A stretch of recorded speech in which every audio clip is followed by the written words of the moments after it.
Teremos agora, nessa próxima plenária, o tema Programa Nuclear da Marinha, que será proferida pelo capitão de fragata Luiz Gonzaga de Freitas Neto. Capitão, a palavra é sua.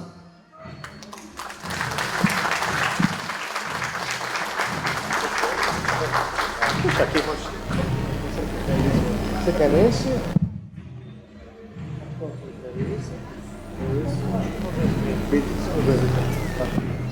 Bom, boa tarde a todos.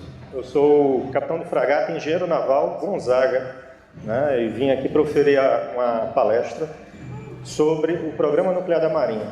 Antes, eu queria agradecer a oportunidade da Marinha poder estar fazendo parte dessa conferência, né, em nome do Almirante Guilherme. Ele é o diretor do Centro Tecnológico da Marinha em São Paulo e ele me designou aqui para poder transmitir esse conhecimento para esse seleto grupo, né, de pessoas aqui do Rotary, né, sobre os temas aqui voltados para a área da Marinha.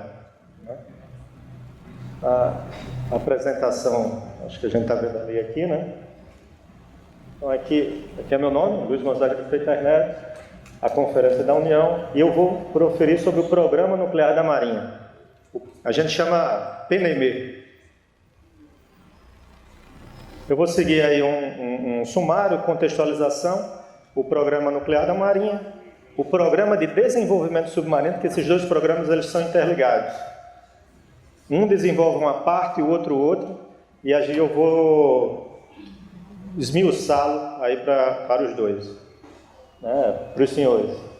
Aqui é um compilado de recursos e desenvolvimento que esses dois programas geram, né, e depois eu faço umas considerações finais, rapidamente, aqui no apenas um slide.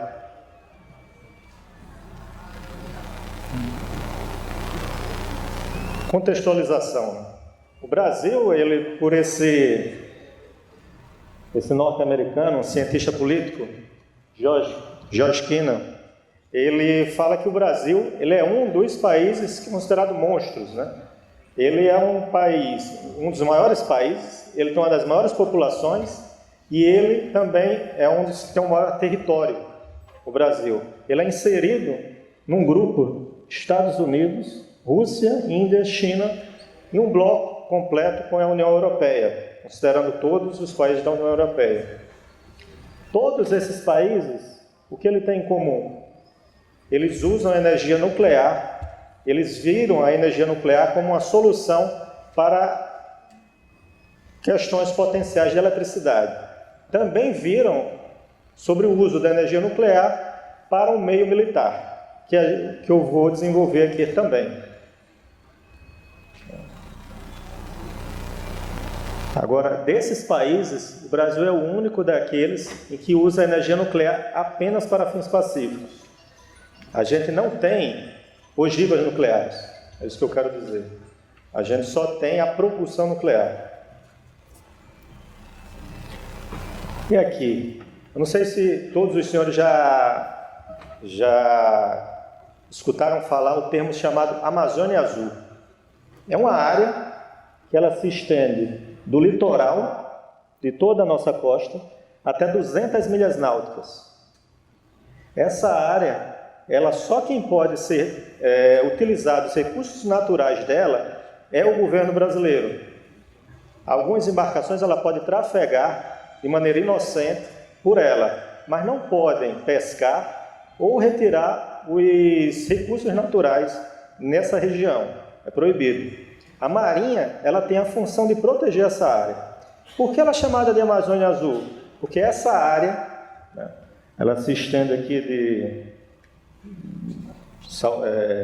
do Amazonas até aqui o Rio Grande do Sul, né, costeiramente, e aqui, Amazônia não, né, talvez Belém, até aqui, e a área é basicamente a área da Amazônia Verde.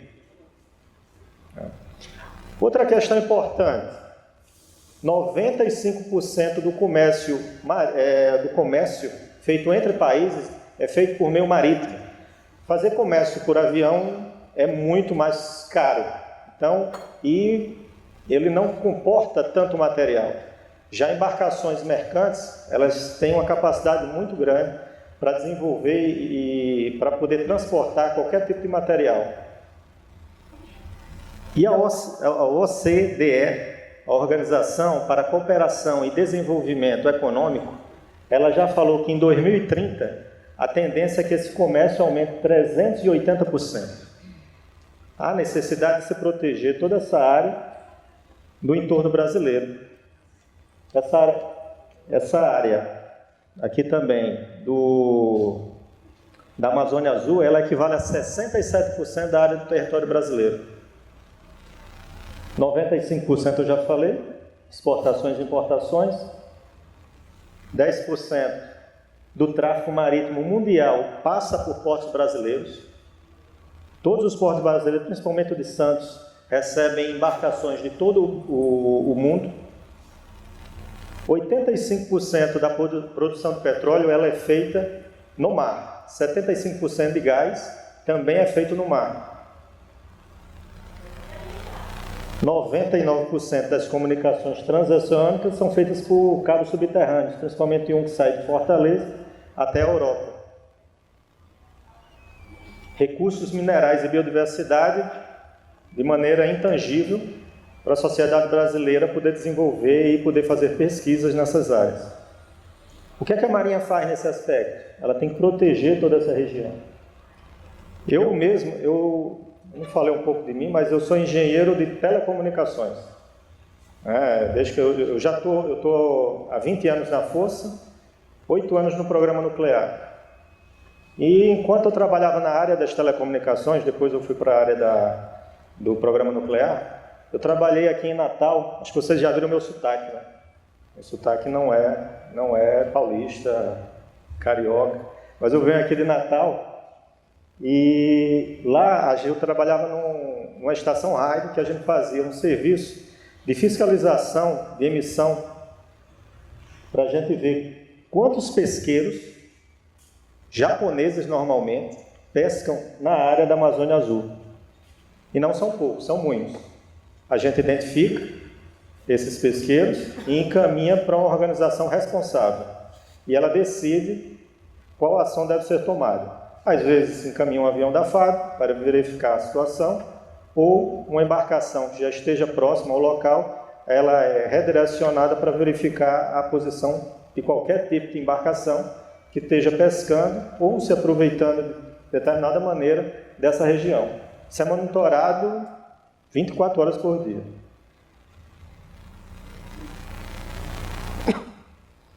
Eu já falei de uma ameaça, né? Essas questões da utilização do nosso mar em proveito, que não naquele que seja o brasileiro. Mas existem muito mais. Aqui eu vou citar pirataria. As pessoas dizem, pirataria ainda hoje existe, principalmente nessa região aqui, que é o Golfo da Guiné. O que é que o Brasil tem a ver com o Golfo da Guiné? É o bem da sociedade como um todo. O Brasil realmente já participou de algumas conferências sobre pirataria aqui no Golfo da Guiné, mas não é muito longe de poder estar algum navio mercante próximo aqui na área e ser abortado, né, por uma embarcação pirata. Imigração ilegal, todos já conhecem, né, terrorismo, isso aqui já é muito comum naquela região do Mediterrâneo. Guerra cibernética, entre outros.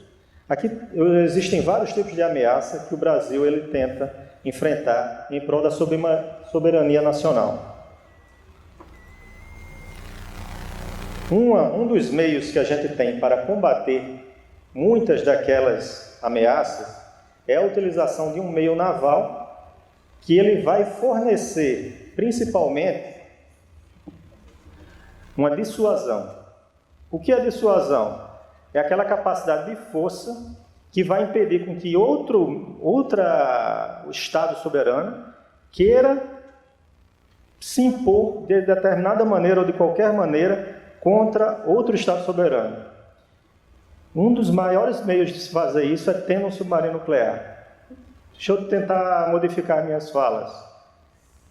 Ninguém vai querer tentar entrar na Amazônia Azul para pescar ou tentar retirar algum mineral que lá exista, se souber que o Brasil tem um submarino de propulsão nuclear. Ele tem, a gente vai ver daqui a pouco, ele tem uma capacidade, alta mobilidade, permanência muito grande, não vou dizer infinita, mas muito grande, uma velocidade muito maior do que qualquer embarcação, um submarino convencional com propulsão diesel. Sua versatilidade ela pode ser usada em vários tipos de operações, inclusive alguns tipos de desembarque anfíbio. O que é desembarque anfíbio? É quando o fuzileiro ele tenta tomar uma praia. O maior desembarque anfíbio que a gente pode conhecer é aquele da Normandia. Quem assistiu aqui o Resgate do Soldado Ryan, vai ver que aquele início do filme, aquilo é um desembarque anfíbio. O submarino nuclear ele pode ajudar naquele tipo de ação. Não é o mais comum, mas pode. E em outros tipos de meio de operações. Vigilância e monitoração contínua, capacidade de sobrevivência alta e dissuasão estratégica, que é aquilo que eu falei já no início. Só em ter um submarino nuclear já vai prestar ao Brasil um poderio que dificilmente alguém vai querer tentar invadir o Brasil, por um meio militar, como agora principalmente está acontecendo com a Ucrânia. A Ucrânia, ela não que fez certo, que é errado, também isso aqui talvez é uma coisa que eu estou falando, mas ela retirou aquelas ogivas nucleares que ela tinha há anos atrás, entregou para a Rússia, e a Rússia, já sabendo que ele não tinha uma capacidade militar de resistir a um ataque russo, invadiu. Mas será que se ele tivesse aquelas ogivas nucleares que ele tinha anteriormente, a Rússia estava invadindo hoje a Ucrânia? Não sei. Isso é uma opinião minha. Mas tenho certeza que se a gente tiver um submarino nuclear, nenhuma nação no mundo, por mais poderosa que seja, ela vai querer invadir o Brasil. Por causa de seu grande poderio também de versatilidade, você poder utilizar armamentos em qualquer região sem ser detectado, ninguém sabe a localização do submarino, e poder alcançar vários pontos em terras, no ar ou no próprio mar. Então, eu tentei fazer um contexto do porquê a gente precisa de um submarino nuclear e é importante para o Brasil. Agora eu vou dizer como a Marinha está tentando alcançar esse submarino nuclear. A gente vai começar com o PNME, o Programa Nuclear da Marinha. Em 2008, começou-se a fazer a Estratégia Nacional de Defesa. É um documento feito pelo governo federal que estabelece diretrizes para garantir a segurança nacional e também a capacidade e o treinamento das Forças Armadas. Então, lá vai estar dizendo o que se espera da Força Armada em um determinado período. E para a Marinha, tem uma frase que diz, e essa parte aqui é o que está ligado ao Programa Nuclear da Marinha. Tem mais coisa, mas aqui eu só trouxe a parte que se enquadra naquele do Programa Nuclear da Marinha. Atribui-se à Marinha a responsabilidade pelo setor nuclear. Concluir, no que diz respeito ao Programa de Submarino Convencional de Propulsão Nuclear, a completa nacionalização e o desenvolvimento em escala industrial do ciclo do combustível, inclusive a gaseificação e seu enriquecimento, e da tecnologia de construção de reatores nucleares para uso exclusivo no Brasil. Eu destaquei aqui ciclo do combustível e construção de reatores nucleares.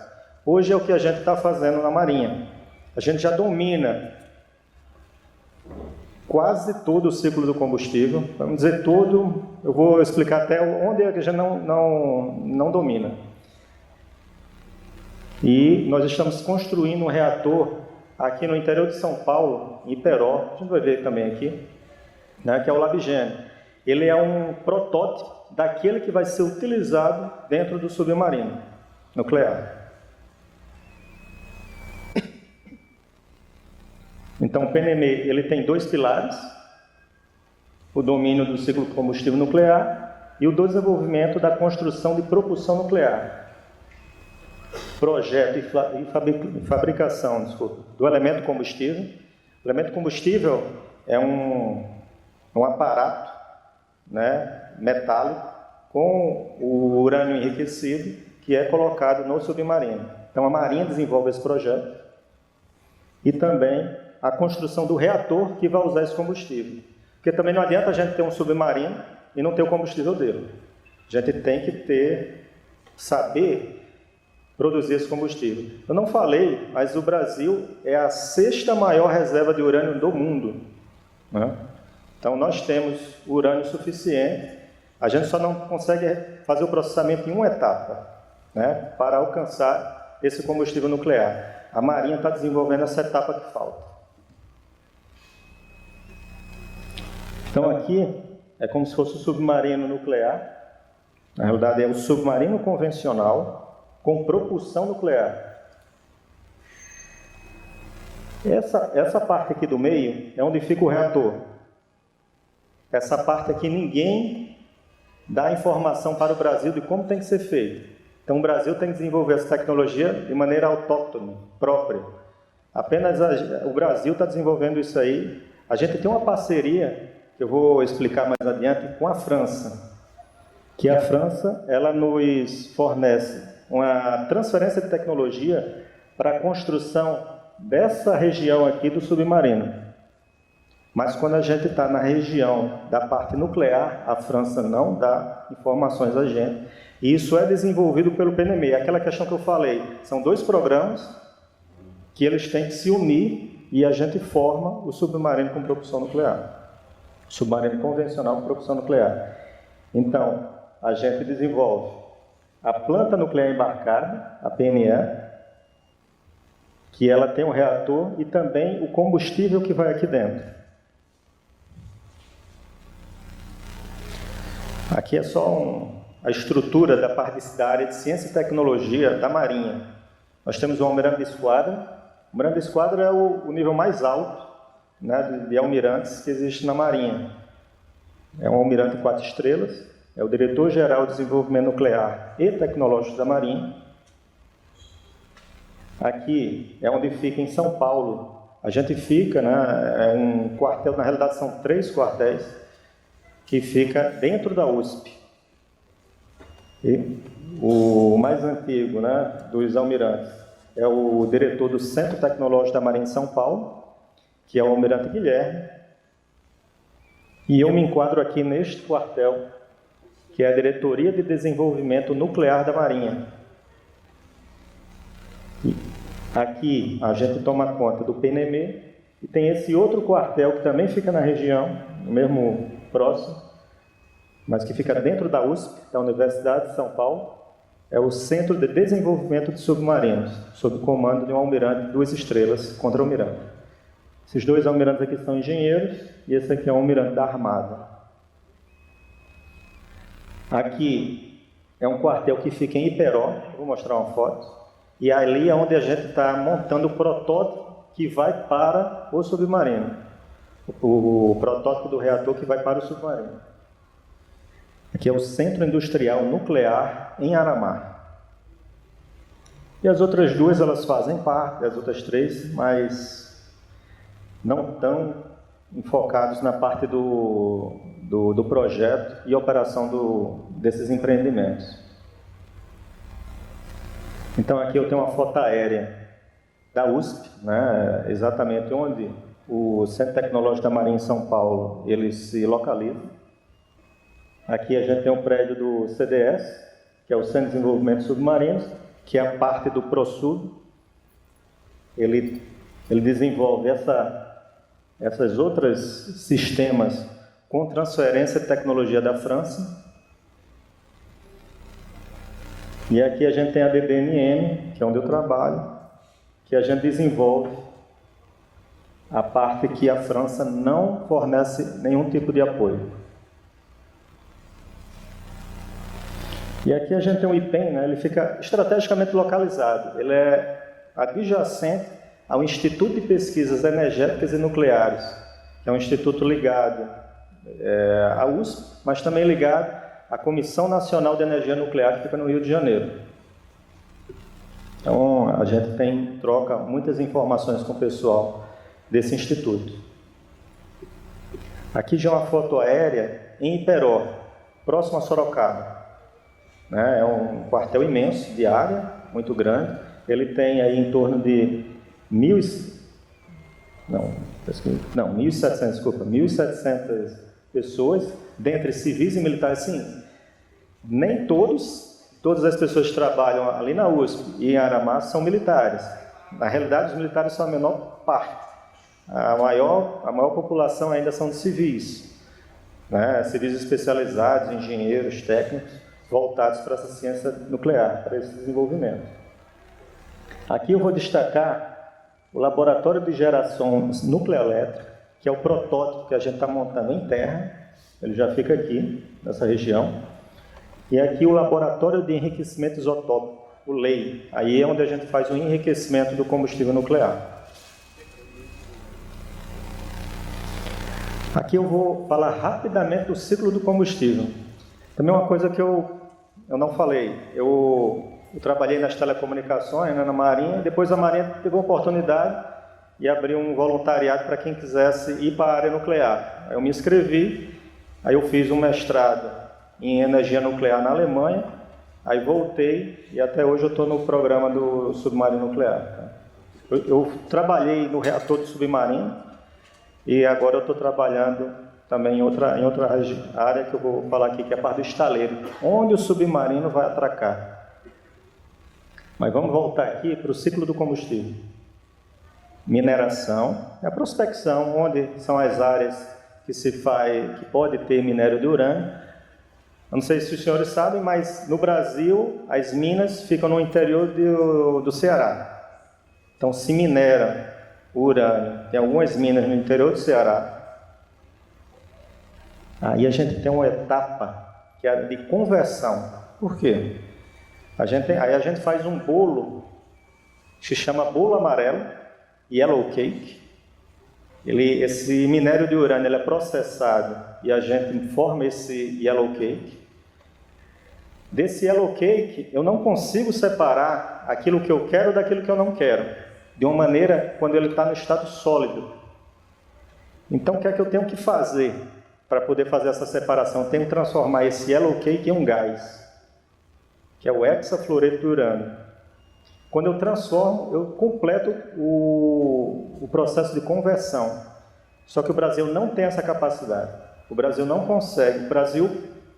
O Brasil minera no interior do Ceará, manda esse minério para uma cidade no interior da Bahia, e no interior da Bahia ele forma esse bolo amarelo.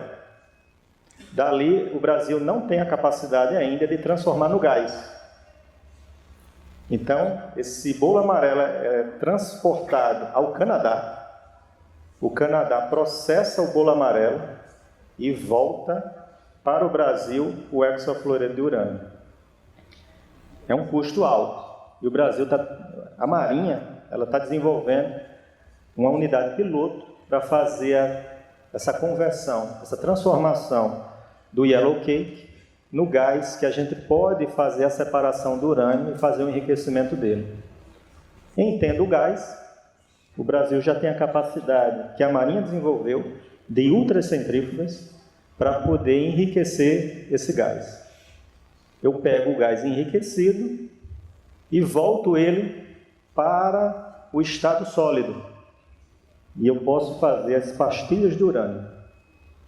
Depois que eu tenho essas pastilhas de urânio, eu coloco em algumas varetas, e essas varetas formam um elemento combustível que eu posso colocar no submarino, ou ele pode ir para o protótipo em terra, que a gente viu ali uma imagem dele, que é o Labigeno. Então, a gente tem que fazer o domínio do ciclo de combustível. Está lá na Estratégia Nacional de Defesa. Só está faltando a gente fazer uma etapa aqui na conversão.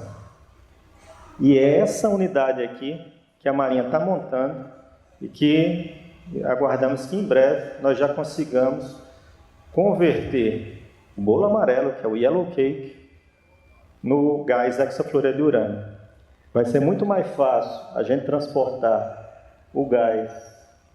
Tá aqui. Aqui está os hexa, a unidade piloto de hexafluoreto de urânio. É muito melhor transportar daqui para cá, que é o lei, do que ter que transportar o bolo amarelo lá da Bahia para o Canadá e voltar. Vai ser bem mais tranquilo, porque a gente ainda não tem essa capacidade, mas em breve nós teremos. E aqui já é a entrada do lei, né, o laboratório onde ficam as cascatas, ultracentrifugação, para poder separar aquilo que eu quero daquilo que eu não quero. E com isso eu enriqueço o urânio.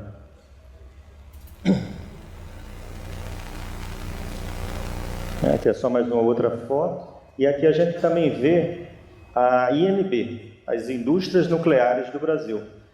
Ela faz esse serviço também de ultracentrifugação para a Angra, só que ela não produz tudo. E quem fornece as cascatas para a INB é a Marinha. A gente tem uma unidade de fabricação de cascatas que fica em Aramá, e quando elas estão prontas, a gente encaminha para a INB e a capacidade de processamento dela começa a aumentar. Né? Estima-se que no meio de 2030 o Brasil já seja capaz de produzir todo o urânio enriquecido necessário para as usinas de Angra 1 e 2. E um pouco mais quando a gente conseguir Angra 3, também a gente vai ter toda a produção, a gente não vai precisar importar o combustível das usinas. Aqui é o LabMat, o Laboratório de Materiais Nucleares. Ele é quem faz aquelas pastilhas, ele pega o gás, o hexafluoreto de urânio produzido na Usexa, no futuro, e vai transformar o gás nas pastilhas. E vai colocar as pastilhas nas varetas, e dessas varetas vai formar um elemento combustível e ele vai para o reator. Isso aqui só está faltando também um pouquinho, é tudo um pouquinho, né? Mas a gente vai chegar lá. Aqui é uma cooperação que existe entre a Marinha e a INB. Ela também pode produzir alguns elementos combustíveis para a gente. E aqui é o LabGene, é o protótipo. A gente vai mostrar mais fotos. Essa aqui é a imagem aérea do prédio onde fica o LabGene, que é o protótipo que vai entrar no submarino nuclear. Ele é igual ao do submarino nuclear? Não, é parecido, mas já com esse a gente consegue validar vários dados de projeto para que os órgãos reguladores confiem na segurança desse reator e autorizem a nosso licenciamento. A Marinha, ela não faz, monta e instala e usa, não. A gente projeta, manda o projeto para uma análise de um órgão independente, que é a CENEM, a Comissão Nacional de Energia Nuclear. Ela vai autorizar a dizer que o nosso projeto é seguro e depois a gente constrói e opera. Isso é importante até para aferir mais visibilidade e segurança a todos os procedimentos, né, que a Marinha faz. E eles têm que tomar cuidado, porque se ocorrer qualquer acidente nuclear, quem deu essa licença responde solidariamente. Então, a gente está lidando com um órgão extra e que eles estão preocupados que o nosso projeto seja seguro. E é. Né? Já diria, a gente tem uma quantidade imensa de recursos de segregação, independência, que as normas exigem para que qualquer evento de falha consiga, se ocorrer, né, consiga ser desligado e colocado em estado seguro o reator. Então aqui é o prédio das turbinas e aqui é o prédio onde fica o reator mesmo. Esse prédio é sísmico, né? Se houvesse, mas não é o caso, mas se houvesse um terremoto, esse prédio aqui ele não cai. Ele teve que ser construído com requisitos sísmicos. Por quê? Porque se ele estivesse operando e tivesse um sismo e ele caísse, poderia haver liberação do material nuclear para o meio ambiente. Então isso não ocorre, não há possibilidade de ocorrer. Aqui é uma foto, né, de como é lá dentro daqueles prédios. Aqui é uma parte, ele já é montado como se fosse um próprio submarino. Aqui é uma parte da propulsão, e essa aqui é a parte do reator. Então, é um protótipo em terra da PNE, da Planta Nuclear Embarcada, em escala igual, 1 para 1. E aqui é um reator de água pressurizada, mas essa formação é mais técnica. Aqui é uma maquete, né, 3D. Aqui é a região da propulsão, onde ficaria a hélice. Mas como a gente está num ambiente em terra, a hélice ela foi substituída por um freio dinamométrico. Aí esse freio aqui, ele faz a função de uma hélice. E aqui é onde fica o reator nuclear.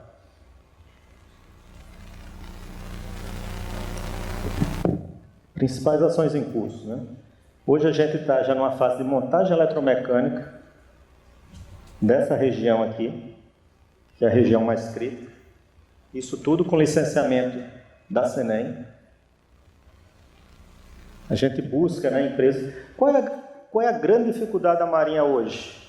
Não é projetar, não é construir, é a gente adquirir o que a gente precisa para que os sistemas sejam seguros. Que a nossa indústria ela ainda não consegue fornecer todos os equipamentos que nós precisamos, com um grau de segurança que é exigido. Então, o que é que a Marinha tem que fazer?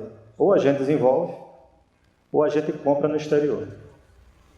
Então, tem várias etapas que a gente tem que desenvolver e tem muita coisa que a gente tem que buscar no exterior. E esse buscar no exterior, o que é que nos causa? Eles são negativas de exportação. Os governos, até que as empresas querem vender para o Brasil, mas eles têm que pedir uma autorização ao governo, e o governo não autoriza. Isso aconteceu com a França, entre vários outros países. A gente pede, a empresa, quero fornecer para vocês essa bomba, essa válvula, porque a gente não tem capacidade de fornecer, de fabricação aqui no Brasil. Mas o governo daquele país não autoriza a empresa a fornecer. Então, ou a gente vai buscar em outro lugar, ou a gente vai ter que desenvolver. E essa, eu diria, na minha opinião, é a maior dificuldade que nós temos. A linha vermelha é aquela área em que a França não atua. Então, a gente também tem negociações. Olha, tem essa área aqui que você disse que é nuclear, mas não é nuclear. Você podia fornecer, então há negociações para que haja uma flexibilização dessa parte de que seja nuclear ou não é nuclear. Inserção de várias estatais brasileiras. Existe a Amazul, que é uma estatal brasileira ligada à Marinha, que fornece mão de obra para a Marinha. São os civis que eu falei, que operam no programa nuclear, ele vem dessa estatal. A INB, como a gente já falou, as indústrias nucleares do Brasil. Nuclep é uma empresa de caldeiraria, ela fabrica vários dos componentes metálicos mais robustos que nós temos, como o vaso de pressão do reator, entre vários outros equipamentos. E aqui é um conglomerado, né, de uma empresa francesa e uma empresa brasileira para construir a parte do estaleiro onde vai ficar atracado o submarino nuclear. Reestruturação das atividades de licenciamento. Isso aqui foi uma reestruturação interna na Marinha, para que a gente tenha um diálogo muito mais otimizado com aquele órgão que eu falei para vocês, que é a Comissão Nacional de Energia Nuclear. E com essa otimização, a gente conseguiu várias licenças de construção para que o nosso projeto possa avançar. E tem uma gestão hoje mais integrada entre esses dois programas, que eles são encaixados, né? Eles são... Um depende do outro. Aqui é só um exemplo que eu trouxe de algo que a gente não consegue fazer hoje no Brasil, que é testar a parte metálica de onde fica as pastilhas de elemento combustível. O Brasil não tem um equipamento adequado, que é um reator de alto fluxo, então a gente tem que ir para onde? Para a Rússia. Poxa, por que para a Rússia? Porque os Estados Unidos não deixam. A gente não faz lá. A única que deu uma solução para a gente foi a Rússia, mas até que agora com esse conflito eu mesmo não sei como é que vai ficar as negociações. mas a gente já fez 2, 3 testes lá na Rússia, e o nosso projeto das varetas combustíveis, elas até o momento se encontram adequadas. E com essa documentação, a gente entrega na a Comissão Nuclear Nacional de Energia Nuclear, a CNEM, e ela autoriza o nosso projeto.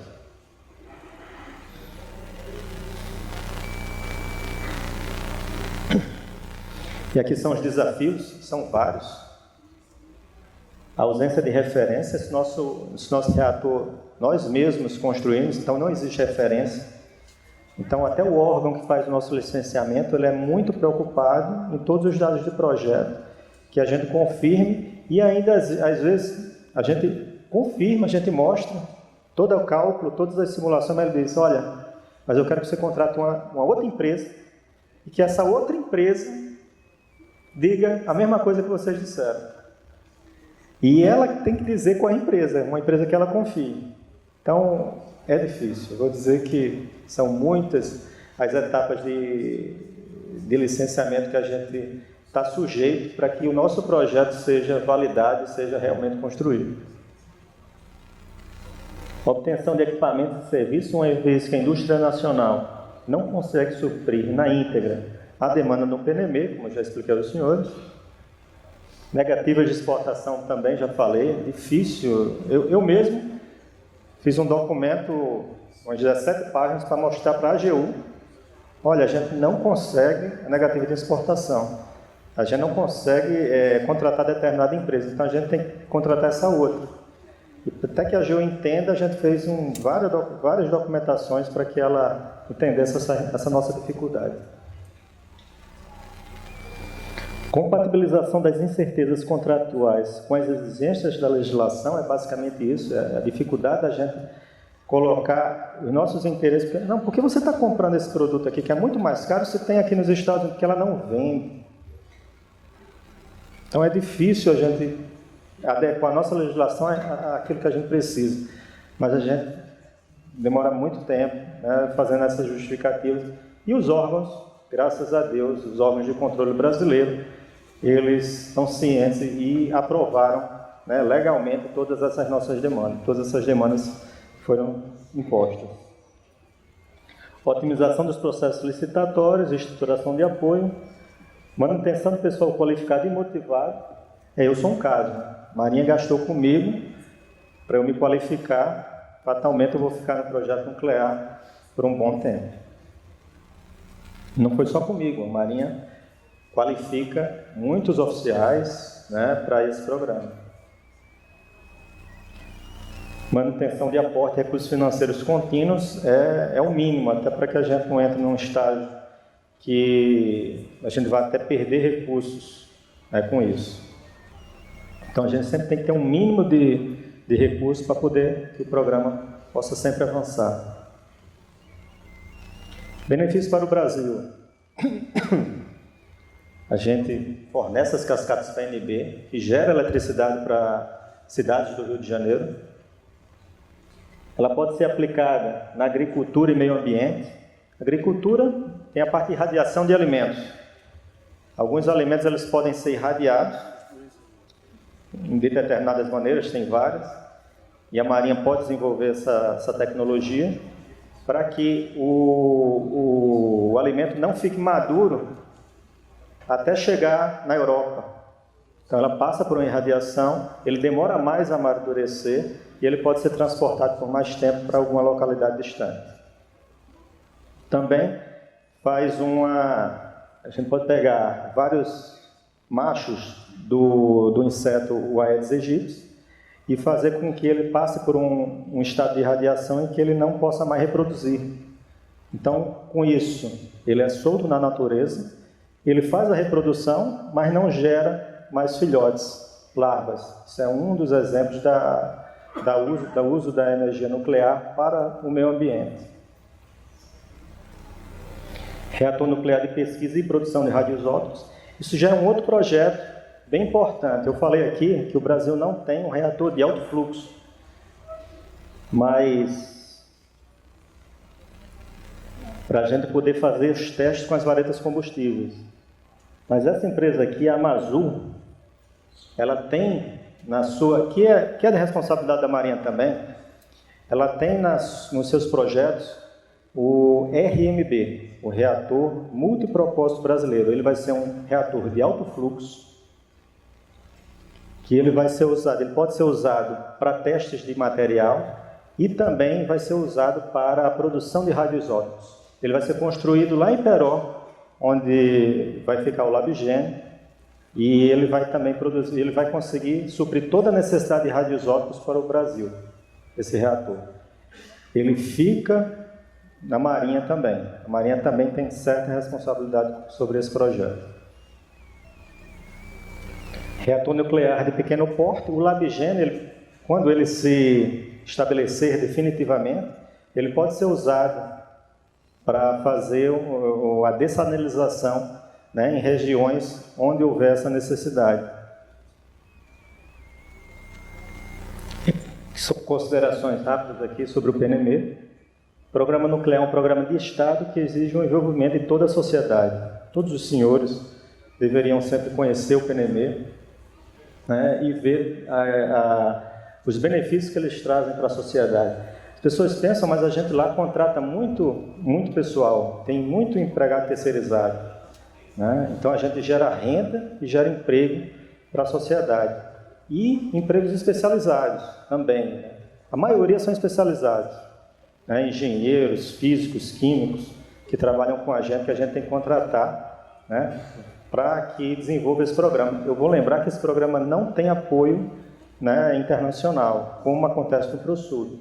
Então a gente precisa realmente da população brasileira nesse programa. Deve ser cercado pela cultura de segurança nuclear e produção física, sempre, né? Então nós somos fiscalizados por outro organismo. O LabGen é um projeto de desenvolvimento complexo e inédito no país, que não conta com assistência técnica externa. A prontificação do LabGen é condição imprescindível para a obtenção do nosso submarino, aquele submarino de propulsão nuclear. As tecnologias desenvolvidas e o arrasto tecnológico gerado pelo PNME possuem um valor intangível, cujo beneficiário direto é a sociedade brasileira, bem-estar social e crescimento econômico. Necessita de indústria qualificada, pessoal qualificado e aporte contínuo de recursos. O PNME realmente é um projeto de uma envergadura imensa, com desafios extraordinários, mas que a gente está enfrentando um por um, mesmo com essas dificuldades. Aqui agora eu vou falar do ProSub. ProSub já é aquela parte do submarino que não se envolve com a área do reator. Ele também está na Estratégia Nacional de Defesa, o ProSub. Do mesmo jeito que eu falei, lembrando, a Estratégia Nacional de Defesa é aquele documento de Estado, né, que estabelece diretrizes para a segurança nacional e também a capacitação e a prestação das Forças Armadas. Ali diz o que se espera de cada força em um período determinado de tempo. Esse documento ele começou em 2008 e ele sempre sofre revisão, se eu não me engano, a cada 4 anos. Então, em outro trecho do ProSub, da Estratégia Nacional, a gente tem o Brasil contará com a Força Naval Submarina de envergadura, composta de submarinos convencionais e de submarinos de propulsão nuclear. O Brasil manterá e desenvolverá sua capacidade de projetar e de fabricar tanto submarinos de propulsão convencional como de propulsão nuclear. Então, a gente tem que produzir todos os submarinos convencionais, tem tecnologia para nós mesmos desenvolvermos submarinos convencionais e de propulsão nuclear. Essa aqui é a parceria que existe, Brasil-França. Aqui são os outros países que detêm submarinos de propulsão nuclear. O Brasil está se inserindo nesse grupo. China, Inglaterra, Estados Unidos, Rússia. E o único que ainda deu uma certa assistência ao Brasil foi a França, mas nada no que tange a área nuclear. A acordo estratégico foi feito em 2008, né? Contratos foram feitos em 2009. A UFEM, que eu vou mostrar para vocês, a unidade de fabricação de estruturas metálicas, foi feita aqui no Brasil, ela já está em operação, ela já fez o casco dos submarinos. E aqui outros acontecimentos, né? A gente já teve o lançamento do submarino Riachuelo, que ele deve ser entregue esse mês ao setor operativo. O que quer dizer, entregue esse mês, já lançou em 2018? É porque normalmente na Marinha o que acontece? Você faz um meio, não precisa normalmente ser um submarino. Faz um meio, pode ser um meio de superfície, e ele fica na engenharia. A engenharia ele terminou, aí ele fica na engenharia. Os engenheiros vão testar esse meio por diversos anos, todos os sistemas deles, e quando ele estiver todo testado e qualificado, ele é entregue para poder ser operado para qualquer tipo de operação militar. Então, esse mês está se entregando o Riachuelo ao setor operativo. Lembrando aqui, ainda só integrou esse grupo aí, porque ela safou aí um convênio com a Rússia, né? E hoje ela está com um submarino nuclear emprestado da Rússia. Então, voltando àquela figura, ela é bem interessante. Essa parte aqui não entra no acordo Brasil-França. E todas essas regiões aqui, elas operam. Elas entram, né? O contrato 1, a gente tem material e construção de 4 submarinos convencionais. O contrato 2, material e construção para o SCPN, submarino convencional com propulsão nuclear. O 3, torpedos e contramedidas. O 4 é infraestrutura. Hoje, eu fico responsável por esse projeto. É o projeto de onde vai ficar atracado o submarino nuclear, submarino convencional com propulsão nuclear. E como serão as manutenções dele e como será a troca do combustível nuclear. Ele fica nessa região. E aqui gestão de interfaces e transferência de tecnologia, porque também tudo que a França está passando, ela passa como transferência, e quando o contrato se acabar, a gente vai ter essa informação e vai conseguir poder construir mais submarinos, né, com essas informações que elas nos passaram. Aqui é só uma imagem, né? Aqui, se eu não me engano, é o FEM, a unidade de fabricação de estruturas metálicas. Aqui é o estaleiro de manutenção. E aqui é a base, né, em Itaguaí, né, é o Complexo Naval de Itaguaí, onde está inserida aqui uma área que vai fazer a troca e a manutenção do submarino nuclear. Porque não adianta nada a gente ter um submarino não ter como estacionar esse submarino. Na realidade, o termo correto é atracar, quando ele está próximo ao porto ainda no mar, ou docar, quando eu quero colocar ele a seco, né, e fazer manutenções. Com isso aí eu tenho transferência de tecnologia, exceto na parte nuclear, nacionalização de equipamentos e sistemas, capacitação de pessoal, técnicos e engenheiros, provendo aí um arrasto tecnológico para o Brasil. Até só essa questão de soldas, a França qualificou vários trabalhadores brasileiros para fazer soldas no submarino, que elas são específicas, ela tem que seguir uma certa norma. E agora a gente detém essa parte de tecnologia que antes não tinha. Aqui é o complexo, aqui é onde fica a nuclear, é o FEM. Aqui é a área norte e aqui é a área sul do Complexo Naval de Itaguaí, onde vai ficar o submarino. Aqui vai ficar tanto os submarinos convencionais quanto os submarinos com propulsão nuclear. Uma cidade do interior do Rio de Janeiro, né, chamada Itaguaí. Aqui é uma foto desse estaleiro. Em 2009 não tinha nada, 2013 já tem vários aterros aí, já feita uma certa estrutura.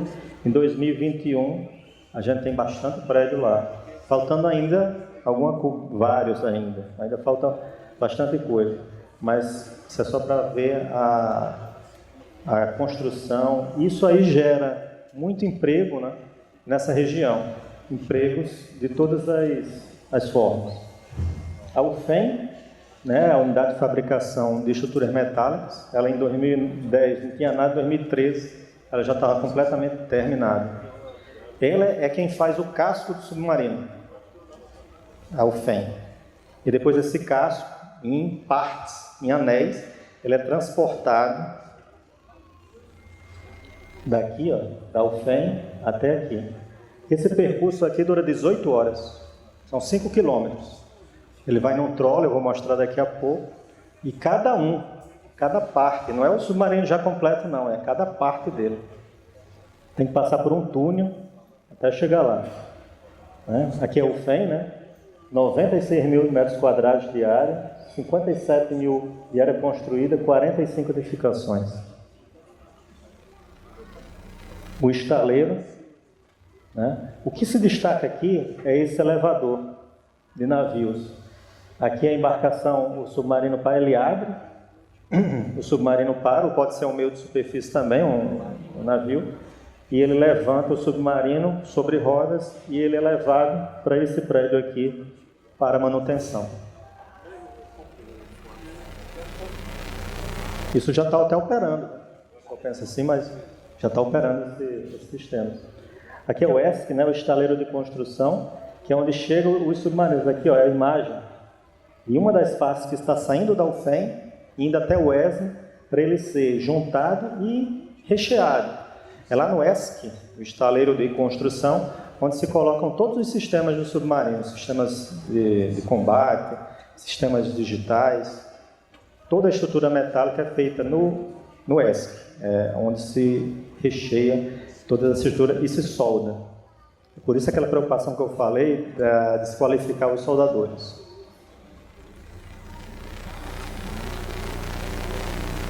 Então, a ICM, ela é um conglomerado, ela na realidade é um consórcio de duas empresas, uma francesa e uma brasileira, e ela que vai prestar apoio à manutenção aos submarinos nucleares e aos submarinos convencionais brasileiros. Ao submarino nuclear, só a parte que não seja nuclear, e a parte nuclear, aí a Marinha está desenvolvendo um outro centro, um outro complexo, para fazer essa manutenção na parte nuclear. Aí é onde eu fico com esse projeto. Aqui, o projeto do submarino convencional, ele é similar ao submarino francês, o Scorpene. Ele só tem uma área maior devido a paiol de mantimentos e tanques e acomodações. Tendo em vista que a tripulação brasileira, para operar um submarino, ela é maior do que a francesa. Então, teve que ser modificado um pouco o projeto do francês para se adequar ao que o Brasil necessita. E esse mês, a gente já deve estar lançando ao meio operativo o Riachuelo. Ele já foi montado, já está na água, já está em operação.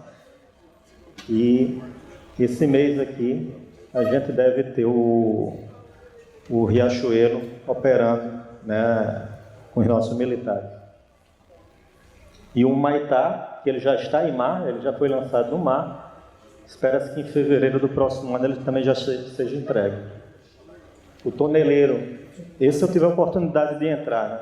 Eu fui lá no ESC e entrei enquanto eles estavam instalando todos os sistemas no submarino. A previsão é em 24. Ele sai no mar aqui em 23 e um ano depois ele deve já está em operação efetiva com militares. E o Angostura em 25. Então esses 4 submarinos fazem parte do contrato desse convênio Brasil-França. A partir daí, o Brasil já vai deter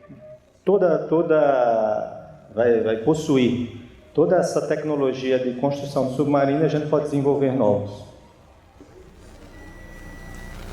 Esse aqui é o SCPN, o submarino convencional com propulsão nuclear, né, que a gente está também tentando alcançar. Aqui é a seção onde fica o reator e aqui é aquela área que eu já falei que a França ajuda, né, no projeto, não é só no projeto, na aquisição dos equipamentos e na montagem deles, até que ele fique pronto. Mas para que isso esteja pronto, a gente também tem que ter o reator pronto. Que isso depende lá do PNME, como eu já falei com os senhores. que aqui não tem o dedo de ninguém. Ninguém ajuda o Brasil nessa área, a gente tem que ficar desenvolvendo essa parte aí do projeto. Aqui é só uma comparação, isso aqui é de um livro, né, o National Shipbuilding Research Program, em que ele fala da complexidade de se chegar a projetos, né, qual a complexidade de cada projeto. Construir um automóvel, complexidade razoável, baixa. Aí aqui a gente tem blindados, mísseis, caças, aviões, submarinos convencionais, e o mais complexo de todos é a gente conseguir alcançar um submarino com propulsão nuclear.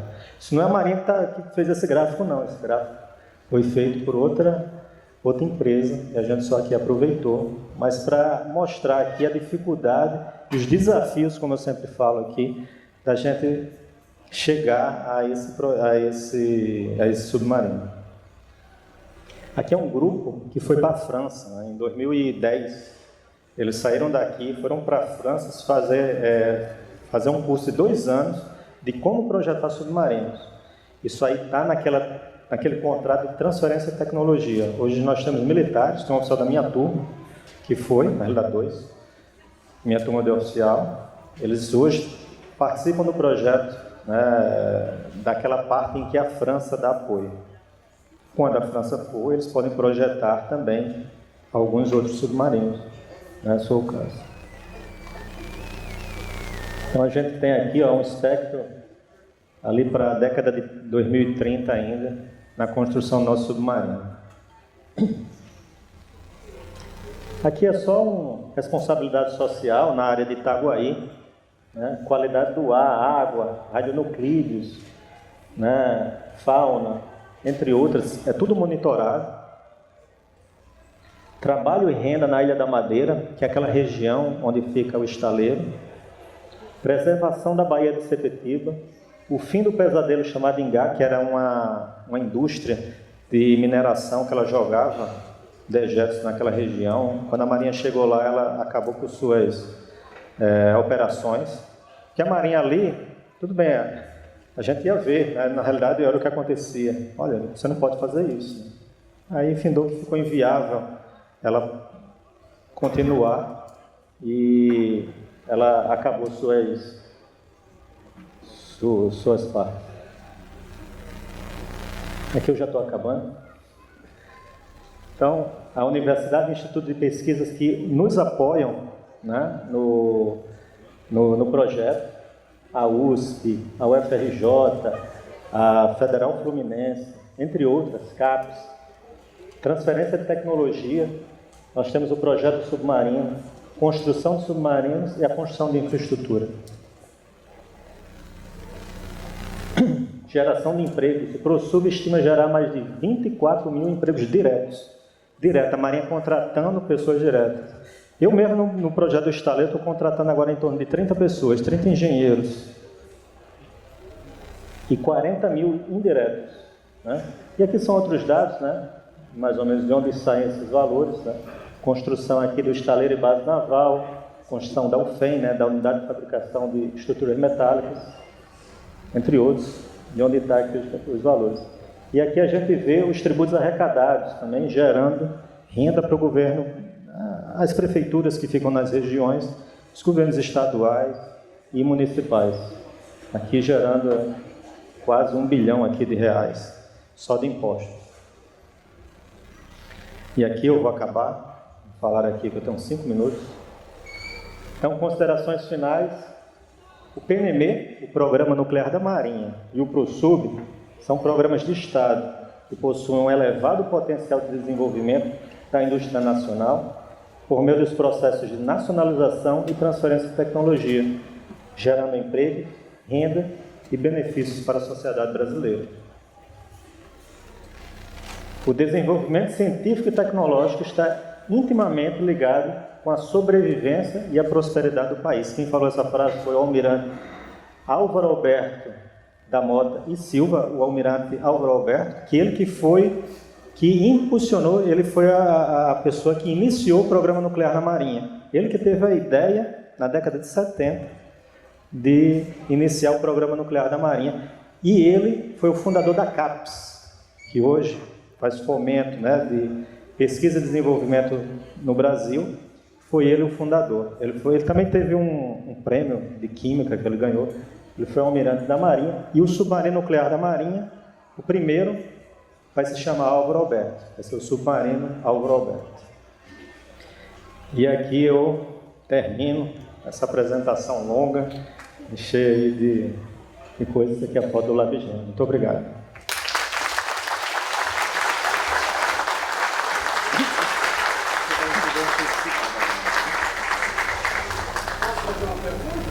Sim, pode. Você vai levar para você. Obrigado. Sim? Eu quero parabenizá-lo pela apresentação esclarecedora. Tá, o microfone. Primeiro, parabenizá-lo pela apresentação, capitão, muito esclarecedora. E eu queria duas coisas, uma de caráter extremamente pessoal e outra talvez de caráter mais geral. A de caráter pessoal diz respeito à sua formação, né? O senhor que não era da área foi para a Alemanha fazer uma especialização. E eu queria saber, como eu digo pessoalmente, né, se essa formação ela foi abrangente, por exemplo, na questão das usinas nucleares, ou foi focada estritamente para o meio militar? E a segunda questão, já emendo aqui, o senhor falou em determinado momento dos isótopos, dos radioisótopos, né? Eu queria saber se nesse meio todo a Marinha tem algum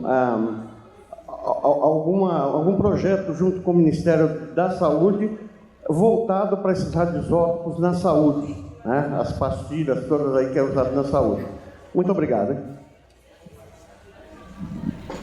Obrigado. Sobre a primeira pergunta, eu não era da área e fui para a Alemanha fazer, mas era um curso geral, né? Ele não era um curso voltado para se fabricar submarinos, como foi esse curso que a França forneceu para alguns oficiais da Marinha irem fazer, que ali era específico para a construção do submarino, mas não a parte nuclear, né? Mas o que eu fiz, ele foi exclusivamente de uma ciência nuclear como um todo. Eu não sabia nada da parte nuclear e fui ver, né, como é que era essa ciência. É uma ciência, eu não vou dizer que é difícil nem fácil, mas ela não é comum, não é o que comumente a gente estuda aí no segundo grau ou numa faculdade. Então, teve suas dificuldades, né? Lá foram 2 anos de bastante estudo. Tive que desenvolver uma tese e apresentar para a Patrícia, como é normalmente aqui, né, no Brasil. Então, isso aí foi um curso, tentando explicar para o senhor, um curso abrangente toda a área. Quando eu voltei ao Brasil, com o pessoal que eu trabalhei, é que eu tive que me direcionar mais para as normas, né, para a construção de sistemas nucleares, que esses cursos não dão, e no projeto mais militarizado, né, do sistema. Mas essa parte eu aprendi quando eu voltei. E a formação geral eu tive lá na Universidade da Alemanha, né, na Universidade de Aachen, na Alemanha, quando eu tive. E a segunda pergunta do senhor foi a respeito da questão de radioisótopos, se a Marinha participa de algum programa. Sim, é o Ministério da Ciência e Tecnologia, né, que onde eu falei ali tem o IPEM, né, eu até comentei, Instituto de Pesquisas Energéticas e Nucleares. Ele tem um reator, o IEA-R1, que ele produz radioisótopos. Hoje a produção está um pouco baixa, mas a Marinha, pela Amazul, ela fornece pessoal, né, para desenvolver, para tentar melhorar a produção de radioisótopos.